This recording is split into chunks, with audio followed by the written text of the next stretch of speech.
আসসালামু আলাইকুম রহমতুল্লাহ। সবাইকে ইজি ম্যাথ এডুকেশনে স্বাগতম। আমরা আজ সপ্তম শ্রেণী অনুশীলনী 7.1 পর্ব 2 নিয়ে আলোচনা করব। প্রথম পর্বে আমরা 1 থেকে 7 নম্বর অঙ্কটা পর্যন্ত দিয়েছিলাম। আজকে আমরা 8 থেকে বাকিগুলো করার জন্য করব।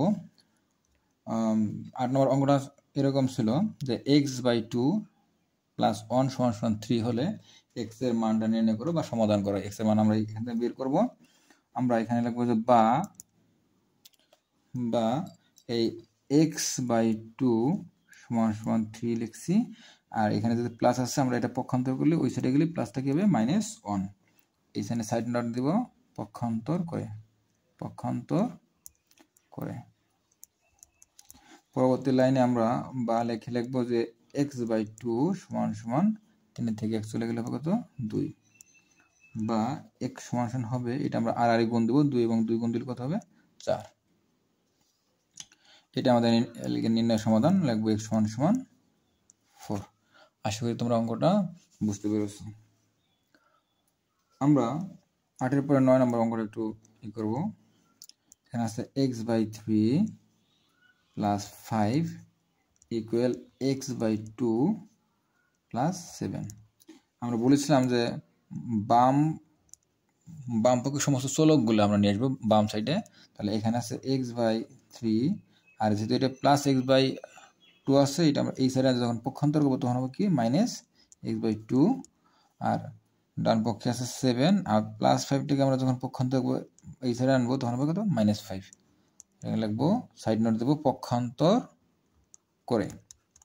এখন 2 এবং 3 এর লসাগু করবো। 2 এবং 3 এর লসাগু কত 6।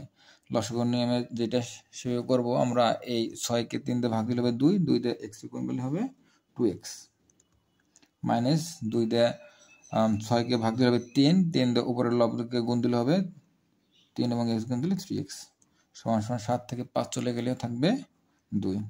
তাহলে উপরে থাকলো বা -x/6 = 2, বা -x = কত 6 × 12, এটা আমরা আর গুণ করলাম, এবং x এর সাথে মাইনাস রাখবো না, এই জন্য আমরা উভয় পক্ষকে -1 দ্বারা গুণ লাগবো। তাহলে x = -12। এখানে একটা সাইড নোট দেবো এইভাবে যে উভয় পক্ষকে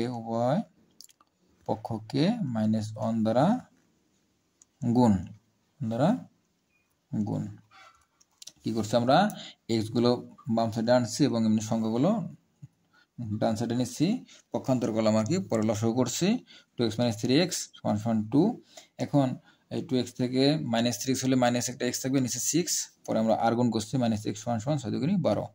x এর ভ্যালু যদি পজিটিভ হয় তাহলে x = হবে -12, অর্থাৎ উভয় পক্ষকে -1 দ্বারা গুণ করে। আমরা লিখতে পারি নির্ণয় সমাধান কি হলো, নির্ণয় সমাধান হচ্ছে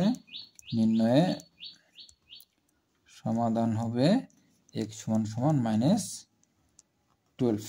আশা করি যে তোমরা অঙ্কটা বুঝতে পেরেছো। আমরা এর পরবর্তী অঙ্ক 10 নম্বরটা চলে যাব।